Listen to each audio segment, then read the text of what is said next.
अस्सलाम वालेकुम, मैं हूं अक्सर रोशन और हमारी आज की वीडियो का टॉपिक है क्रैकिंग। क्रैकिंग का जो टॉपिक है वो हमारी ऑर्गेनिक केमिस्ट्री का थर्ड टॉपिक है, जो मैंने आप लोगों से वादा किया था और इसकी रिक्वेस्ट आई हुई थी मेरे पास। तो ऑर्गेनिक केमिस्ट्री के 3 टॉपिक जिसकी मेरे पास रिक्वेस्ट आई हुई थी, इस वीडियो के बाद मेरी वो कंप्लीट हो जाएगी। फिर मैं अब ऑर्गेनिक केमिस्ट्री को थोड़ा सा ब्रेक देने के बाद अब मैं दूसरे टॉपिक्स की तरफ आऊंगी, जिसकी मैंने आज ही लिस्ट फाइनल की है। और जो कमेंट्स में मेरे पास क्वेरीज आई हुई थी, मैंने उनके भी रिप्लाई कर दिए हैं अल्हम्दुलिल्लाह। इसके अलावा I will try my level best के एक वीक में तकरीबन 2 से 3 वीडियोस में अपलोड कर दूं, और वो भी आप लोगों के रिक्वेस्टेड टॉपिक्स की, क्योंकि मेरे कॉलेज स्टार्ट हो चुके हैं, जिसकी वजह से, क्योंकि न्यू फील्ड है, बिल्कुल न्यू एक मतलब आप समझे न्यू ग्रेड है, न्यू फेज है, जिसको समझने के लिए मुझे टाइम चाहिए और फिर वहां उसकी स्टडीज के लिए भी मुझे एक टाइम निकालना पड़ेगा। तो उसकी वजह से शायद मैं थोड़ा सा इनएक्टिव रहूं, वो तो मैं पहले भी रहती थी, लेकिन इस बार मैं ट्राई कर रही हूँ कि मैं कंसिस्टेंट रहूं अपने एम के साथ, कि मैं वीडियोस अपलोड करती रहूं इंशाल्लाह इंशाल्लाह इंशाल्लाह। इसके अलावा आप दुआ करते रहिएगा। और अच्छा, एक और चीज मुझे डिस्कस करनी थी कि मेरा ये था कि मैंने जब ये चैनल बनाया तो मेरा, अच्छा चलेंगे, मैं ना किसी और वीडियो में बताऊंगी फिर आपको। अभी हम लोग ना टॉपिक पर आते हैं, क्योंकि ये टॉपिक छोटा सा भी है ना, तो मैं ये वीडियो लॉन्ग नहीं करना चाह रही। ओके, इंशाल्लाह इंशाल्लाह इंशाल्लाह। इसके बाद किसी एक वीडियो में मैं जो अभी कहने वाली थी अपने YouTube चैनल के बारे में, वो इंशाल्लाह नेक्स्ट वीडियो में कहूंगी। और that will be just a random talk with all of my subscribers, और जो फॉलो मुझे करते हैं, जो रिक्वेस्ट कर रहे होते हैं, और जो इतना मुझे अप्रिशिएट करते हैं और इतनी इज्जत देते हैं। Actually I really love that respect जो आप लोग मुझे देते हैं और जिस नाम से आप लोग मुझे मेंशन करते हैं, आई रियली डू। सो अल्हम्दुलिल्लाह फॉर दैट। अब हम लोग अपने टॉपिक की तरफ आते हैं, बहुत लंबा हो रहा है। हमारा आज का टॉपिक है क्रैकिंग, और इससे पहले मैं 1.5 मिनट की अपनी फिजूल बातें, फिजूल तो नहीं थी, वो मेरे लिए बहुत इंपॉर्टेंट बातें होती हैं जो मैं चाहती हूँ कि मैं आप लोगों से करूं, क्योंकि हर कोई सब्सक्राइबर मेरे पास इंस्टाग्राम पे नहीं है। तो मैं जो इंस्टाग्राम पे बात कर रही होती हूँ तो मुझे नहीं पता होता कि वो मेरे कितने सब्सक्राइबर्स तक पहुंच रहा है। तो इन वीडियोज के थ्रू ही मैं शुरू में थोड़ी सी अपना दिल हल्का कर लेती हूँ ये बातें बोलकर। So moving to the topic, cracking हमारी ऑर्गेनिक केमिस्ट्री का तीसरा टॉपिक है हमारी सीरीज के मुताबिक, और ये चैप्टर 6 का पार्ट है according to STB and PTB 2, right? नहीं, पीटीबी में मतलब पंजाब टेक्स्ट बुक में ये चैप्टर 7 का पार्ट है, और सिंध टेक्स्ट बुक यानी एसटीबी में ये चैप्टर 6 का पार्ट है। लेकिन ये थियोरेटिकल पार्ट है एक, तो जो आपको मतलब इसको समझने के साथ साथ इसको फिर आपको याद ही करना होगा, ठीक है? क्योंकि ऑर्गेनिक केमिस्ट्री में आपको पता है बहुत सारी वैल्यूज आ जाती है, टेम्परेचर की, प्रेशर की, फिर फॉर्मूला, मतलब ये सारी चीजें आपको याद करनी है। लेकिन उससे पहले आपका कॉन्सेप्ट क्लियर हो तो आप लोग ओन वर्डिंग्स में भी लिख सकते हैं, you are not a spoon feeding child any more. आप अब 2nd ईयर या 1st ईयर के स्टूडेंट्स हैं, तो आपको इतना आना चाहिए कि अगर एक कॉन्सेप्ट आपको मालूम है तो उससे किस तरह आप अपने ओन वर्ड्स में प्रेजेंटेबल बना करना एक एग्जामिनर के सामने आप प्रेजेंट कर सकते हैं। Okay, this is going so much long. So cracking क्या है? क्रैकिंग एक फिनोमिना है। क्रैकिंग क्या है? क्रैकिंग एक फिनोमिना है, एक प्रोसेस है जिसमें हायर हाइड्रोकार्बन्स, कौन से कार्बन्स? हायर हाइड्रोकार्बन्स, वो हाइड्रोकार्बन्स जिनका बॉइलिंग पॉइंट बहुत हाई होता है या वो लेस वॉलेटाइल होते हैं। वॉलेटाइल नहीं, आज मैं नहीं रुकी, आई एम इम्प्रूविंग, राइट? हाँ, तो वॉलेटाइल क्या होता है? वॉलेटाइल वो होता है जो रूम टेम्परेचर पे एवोपरेट कर सके, या ये कह सकते हैं जिसकी बॉइलिंग पॉइंट बहुत कम होती है, तो उसके लिए हम वॉलेटाइल का टर्म यूज करते हैं। तो ऐसे हाइड्रोकार्बन जो लेस वॉलेटाइल थे, यानी उनकी हाई बॉइलिंग पॉइंट्स थे, लेस वॉलेटाइल थे, हाई बॉइलिंग पॉइंट्स, यस, ये कॉन्सेप्ट है कि ऐसे हाइड्रोकार्बन जो लेस वॉलेटाइल यानी रूम टेम्परेचर पे एवोपरेट नहीं कर सकते, उनको हाई बॉइलिंग पॉइंट्स की रिक्वायरमेंट होती है, उनका ब्रेक डाउन करवाया जाए थ्रू अ प्रोसेस, एक फिनोमिना के थ्रू उनका ब्रेक डाउन करवाया जाए लोअर हाइड्रोकार्बन्स में। किसमें? लोअर हाइड्रोकार्बन्स में, जो उन as compare to higher hydrocarbons ज्यादा वॉलेटाइल हो और उनके बॉइलिंग पॉइंट्स भी कम हो, ठीक है? अगर कोई हाइड्रोकार्बन लेस वॉलेटाइल है, शायद मैंने शुरू में गलत किया था इसलिए मैं अभी अगेन एंड अगेन रिपीट कर रही हूं, तो इसका मतलब है कि उसके पास हाई बॉइलिंग पॉइंट है। और अगर कोई हाइड्रोकार्बन मोर वॉलेटाइल है तो इसका मतलब है कि उसे लेस बॉइलिंग पॉइंट चाहिए होगा एवोपोरेट करने के लिए। ये याद रखिएगा, ठीक है। तो क्रैकिंग एक ऐसा फिनोमिना है, एक ऐसा मेथड है जिसमें हायर हाइड्रोकार्बन्स जो कम वॉलेटाइल होते हैं और उनके बॉइलिंग पॉइंट ज्यादा होते हैं, उनको ब्रेक कर कर लोअर हाइड्रोकार्बन्स में कन्वर्ट किया जाता है जो ज्यादा वॉलेटाइल होते हैं और उनके बॉइलिंग पॉइंट्स कम होते हैं। ये process higher temperature, higher pressure, catalyst, steam in different elements के थ्रू, या हम कह सकते हैं ऑब्जेक्ट्स के साथ या हेल्प के जरिए ये प्रोसेस हम लोग परफॉर्म करवाते हैं। सही है। तो क्रैकिंग एक ऐसा प्रोसेस है, मैं फिर से बार बार रिपीट कर रही हूँ। सो हम लोग इंग्लिश डेफिनेशन पढ़ते हैं, right. So cracking the breakdown of higher hydrocarbon having high boiling points into lower hydrocarbons which are more volatile, have low boiling points, by subjecting them to higher temperature and higher pressure is called cracking, right? अब आगे हम लोग देखते हैं, इसकी एक example देखते हैं, फिर हम लोग आगे मूव ऑन करेंगे। Moving towards the example of cracking, ये हमारी STB में एक एग्जाम्पल गिवन है, यानी सिंध टेक्स्ट बुक, जिसमें प्रोपेन को, ये प्रोपेन का फॉर्मूला है, प्रोपेन के 2 मॉलिक्यूल्स की क्रैकिंग करवाने के बाद, क्रैकिंग कैसे करवाइए, टेम्परेचर इसका रखा है 700 to 800 डिग्री सेल्सियस, ये टेम्परेचर है, ये हाई टेम्परेचर है, ठीक है। और इसके साथ साथ इधर एब्सेंस ऑफ एयर थी, तो ये 2 कंडीशन है इस क्रैकिंग के लिए। 2 प्रोपेन के मॉलिक्यूल्स की क्रैकिंग हम लोग करवा रहे हैं, 700 से 800 सेल्सियस टेम्परेचर है और एयर की एब्सेंस है, राइट। तो इसको क्रैक करवाने के बाद, क्रैक वर्ड, ओके, सो क्रैक करवाने के बाद हमारे पास 4 लोअर हाइड्रोकार्बन्स आ रहे हैं। क्या आ रहे हैं? लोअर हाइड्रोकार्बन्स, वो भी कितने? 4।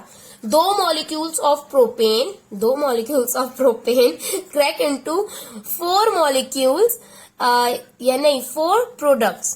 पहला प्रोडक्ट है हमारे पास प्रोपीन, दूसरा प्रोडक्ट है हमारे पास मीथेन, और तीसरा प्रोडक्ट है हमारे पास हाइड्रोजन, और चौथा प्रोडक्ट है हमारे पास ईथीन। तो सिर्फ 2 मॉलिक्यूल्स प्रोपेन के हमने लिए और उसको क्रैक करवा लिया हमने 4 प्रोडक्ट्स में, ठीक है। अच्छा, मुझे ना शुरू में आप लोगों को एक और चीज भी बतानी थी, कि क्रैकिंग आया कहाँ पर, क्यों आया। तो क्रैकिंग जो ये फिनोमिना बना है ना, ये इसलिए बना था क्योंकि गैसोलीन की प्रोडक्शन के लिए, गैसोलीन को ना पहले हम लोग फ्रैक्शनल डिस्टिलेशन से बना लेते थे, लेकिन वो सिर्फ हमारी रिक्वायरमेंट का 20% हमें प्रोडक्ट देता था। गैसोलीन की प्रोडक्शन की बात कर रही हूँ। तो इस प्रोडक्शन को बढ़ाने के लिए ये क्रैकिंग का फिनोमिना, मतलब प्रोसेस, ये आप ही क्या करिए आप, हाँ, सॉरी फॉर दिस। तो इस गैसोलीन की प्रोडक्शन को इंक्रीज करने के लिए क्रैकिंग का फिनोमिना जो है वो एग्जिस्टेंस में आया, ठीक है। तो इसी वजह से आया था क्योंकि क्रैकिंग के फिनोमिना के थ्रू ज्यादा प्रोडक्ट्स हमें मिल रहे थे, ज्यादा प्रोडक्शन हमारे पास हो रही थी। सो ये एग्जाम्पल इस चीज को प्रूव करती है कि सिर्फ मॉलिक्यूल्स के प्रोपेन के 2 मॉलिक्यूल से हमारे पास 4 प्रोडक्ट्स ले आए, ठीक है। तो ये क्रैकिंग की डेफिनेशन आपको मैंने बता दी, और समाव हिस्ट्री भी थोड़ी सी मैंने आपको नो हाउ कर दी इस बारे में, और इसके साथ साथ मैंने आपको एग्जाम्पल भी बता दी। STB में इसके अलावा और चीजें नहीं है, लेकिन जैसे कि मैंने आपको बताया था कि हम लोग PTB के भी पॉइंट्स को फॉलो करेंगे, और इसके साथ ही साथ हमें उस वक्त PTB का इतना नहीं था नो हाउ जब मैं सेकेंड ईयर में थी, लेकिन हमारे सर नवेद थे केमिस्ट्री का, जिनका मैं हर बार जिक्र करती हूँ, जिन्होंने मुझे सेकेंड ईयर में केमिस्ट्री पढ़ाई और फर्स्ट ईयर में भी उन्होंने ही पढ़ाई थी। तो उन्होंने ना PTB के टॉपिक्स पहले ही हमारे नोट्स में हमें पढ़ा दिए थे। उस वक्त हमें PTB का, क्योंकि हमें पता नहीं था कि ये भी कोई नाम की बला होती है, तो हम लोग समझते थे कि सर हमें एक्स्ट्रा पढ़ा रहे हैं, और हम लोग ना सर को बहुत बोलते थे, सर को बहुत टॉन्ट्स कहते थे, सर आप एक्स्ट्रा पढ़ाते हैं, सर आप इतना ज्यादा पढ़ाते हैं। लेकिन अब जब MCAT में जाकर मैंने PTB को देखा और सर के नोट्स को मैच किया, तो फिर जाकर पता चला कि नहीं, वो ज्यादा नहीं था, वो सिर्फ अप टू डेट था। तो फिर इसी तरह मैं आपको 3 चीजें और बता रही हूँ क्रैकिंग के बारे में, तो वो पीटीबी का पार्ट है, लेकिन you should know about it. वो सेकेंड ईयर के लिए भी इंपॉर्टेंट होगा आपकी, और इसके अलावा आपके एप्टीट्यूड टेस्ट में भी इसके एमसीक्यूज के पार्ट्स आ सकते हैं। ठीक है, सो अब हम आगे मूव करते हैं।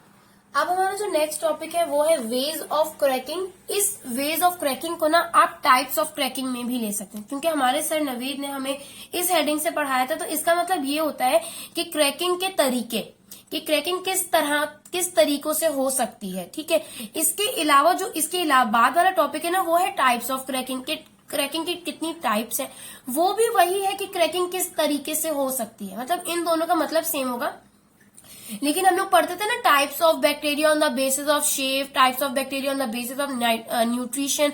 तो इस तरह आप लोग समझे कि ये जो है वो टाइप्स ऑफ क्रैकिंग है on the basis of bond cleavage.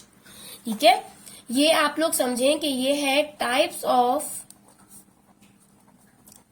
Cracking on the basis of bond cleavage, कि बॉन्ड जो है क्रैकिंग के दौरान हायर हाइड्रोकार्बन्स के बॉन्ड किस तरह ब्रेक हो रहे होते हैं। तो इस तरह 2 बॉन्ड क्लीवेज आ जाते हैं, एक तो carbon to carbon bond cleavage होता है और एक होता है carbon to hydrogen bond cleavage. एक होता है कार्बन टू कार्बन और दूसरा होता है carbon and hydrogen bond cleavage. Carbon and carbon bond cleavage में तो आपको बात मतलब पढ़कर ही समझ आ रहा होगा कि ऐसे हाइड्रोकार्बन पे कार्बन और कार्बन का बॉन्ड जो है वो टूटता है। एक एग्जांपल ले लेते हैं हम लोग प्रोपेन की। प्रोपेन में 3 हाइड्रोकार्बन होते हैं ना, और हमने सब में हाइड्रोजन लगा दिया। ये हमारा हाइड्रोजन है, आप समझ लें बस। अगर हम लोग यहां से बॉन्ड क्लीवेज करवाते हैं, ठीक है, तो आप देखें कार्बन और कार्बन का बॉन्ड टूट रहा है, कार्बन और कार्बन का बॉन्ड टूट रहा है। जब कार्बन और कार्बन का बॉन्ड टूटेगा तो हमारे पास आ जाएगा इथीन प्लस मीथेन। ठीक है, तो जहां कार्बन और कार्बन का बॉन्ड टूटे वो कार्बन कार्बन बॉन्ड क्लीवेज कहलाता है। इसी तरह अब देखिए मैंने इसकी भी जगह ले ली है, चलो कोई नहीं।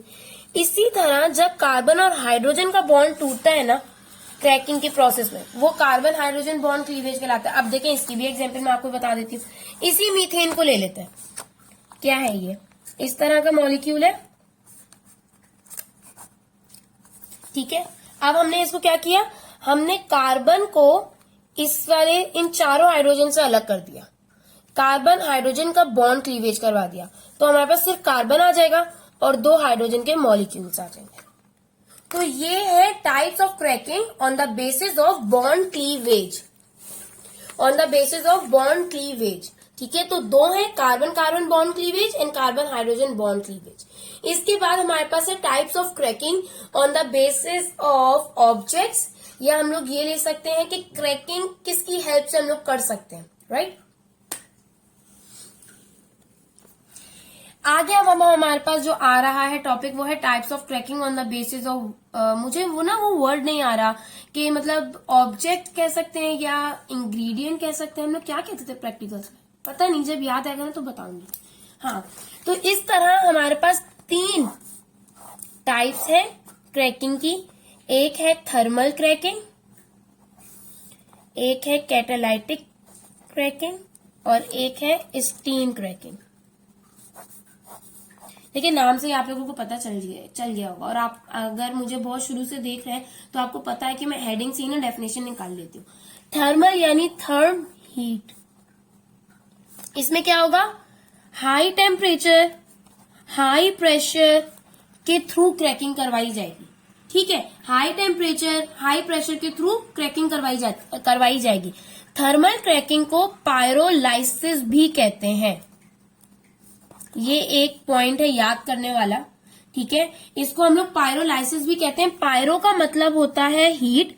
आज मैं सिर्फ एक पेन यूज कर रही हूँ ना, वो इसलिए क्योंकि मुझे बॉल पेन यूज करने का ना दिल चाह रहा था आज, और मुझे अभी ना सिर्फ एक ब्लैक ही बॉल पेन मिला, तो मैंने इसको स्काई कलर के साथ में कंट्रास्ट दे दिया।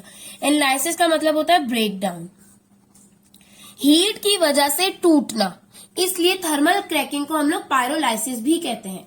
थर्मल क्रैकिंग जो है वो अनसैचुरेटेड हाइड्रोकार्बन्स की प्रोडक्शन के लिए यूज होता है, अनसैचुरेटेड हाइड्रोकार्बन्स की प्रोडक्शन के लिए, जैसे कि इथीन हो गया या प्रोपीन हो गया, इनकी प्रोडक्शन के लिए हम लोग थर्मल क्रैकिंग ज्यादातर यूज करते हैं। इसके बाद हमारे पास आता है कैटालाइटिक क्रैकिंग। कैटालाइटिक क्रैकिंग में लो टेम्परेचर और लो प्रेशर के साथ कैटलिस्ट को ऐड कर दिया जाए तो ये बिल्कुल हाई टेम्परेचर और हाई प्रेशर की तरह काम करता है। ठीक है, हमने प्रेशर भी इस बार लो रखा हुआ है, इस बार टेम्परेचर भी लो रखा हुआ है, लेकिन अब क्या ऐड कर दिया हमने, कैटलिस्ट, कि इसकी कमी को कैटलिस्ट पूरा कर दे। तो ऐसी क्रैकिंग जिसमें कैटलिस्ट इन्वॉल्व हो और लो टेम्परेचर और लो प्रेशर हो, वो कैटालाइटिक क्रैकिंग कहलाता है। ज्यादातर जो कैटलिस्ट होता है ना, वो मिक्सचर यूज करते हैं हम लोग सिलिका प्लस एल्यूमिना का, ये मिक्सचर यूज किया जाता है कैटलिस्ट की फॉर्म में। ठीक है, कैटालाइटिक क्रैकिंग की बात कर रही हूँ। और ये जो है, इसके यूज की बात करें तो ये यूं कह सकते हैं हम लोग, गैसोलीन की बेटर क्वालिटी की प्रोडक्शन के लिए हम लोग कैटालाइटिक क्रैकिंग यूज करते हैं, बेटर क्वालिटी ऑफ गैसोलीन। अब गैसोलीन की बेटर क्वालिटी से क्या मुराद है कि गैसोलीन का हायर ऑक्टेन नंबर हो, जिस गैसोलीन का हायर ऑक्टेन नंबर हो वो बेटर क्वालिटी है गैसोलीन की। ठीक है, तो इस बेटर क्वालिटी की प्रोडक्शन के लिए हम लोग कैटालाइटिक क्रैकिंग यूज करते हैं। इसके बाद हमारे पास थर्ड क्रैकिंग आ जाती है। इस थर्ड क्रैकिंग में हम लोग स्टीम के जरिए एट 900 डिग्री सेल्सियस टेम्परेचर और बहुत ही शॉर्ट ड्यूरेशन के लिए हम लोग हीट करते हैं इसे, बहुत ही शॉर्ट ड्यूरेशन के लिए हम लोग इसको हीट करते हैं और शॉर्ट ड्यूरेशन हीट करने के बाद इसको रैपिडली कूल कर देते हैं हम लोग। ठीक है, ये प्रोसेस है पूरा स्टीम क्रैकिंग का। लेकिन उस देख रहे हैं आप, शॉर्ट ड्यूरेशन हीटिंग में भी कितना ज्यादा टेम्परेचर दिया हुआ है।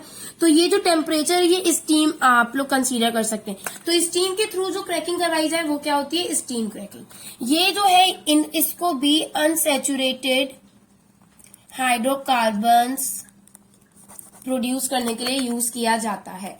तो ये 3 टाइप्स थी क्रैकिंग की, और होपफुली मैंने इसके यूजेस और एग्जांपल्स के साथ आपको समझा दिया है और मेन पॉइंट्स भी मैंने आपको इसके समझा दिए। अब जो हमारे पास लास्ट टॉपिक क्रैकिंग का बचा है वो है इसकी इंपॉर्टेंस, कि क्रैकिंग क्यों इंपॉर्टेंट है, या इसकी एप्लीकेशंस, कि क्रैकिंग कहाँ यूज होती है।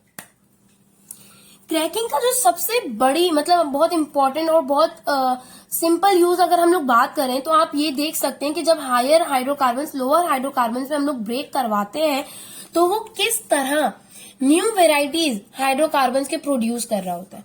तो हमारे पास क्रैकिंग की मदद से न्यू वेराइटीज आ जाती हैं हाइड्रोकार्बन्स की। मेरी राइटिंग को कोई भी गलती से भी जज ना करो, मैं बता रही हूँ आप लोगों को। हाइड्रोकार्बन्स की न्यू वेराइटीज हमारे पास आ जाती हैं क्रैकिंग के जरिए। ठीक है, इसके बाद क्रैकिंग का जो प्रोसेस है वो प्लास्टिक इंडस्ट्री में, कॉस्मेटिक इंडस्ट्री में एंड इवन पॉलीमर इंडस्ट्रीज में भी यूज होता है क्रैकिंग का प्रोसेस।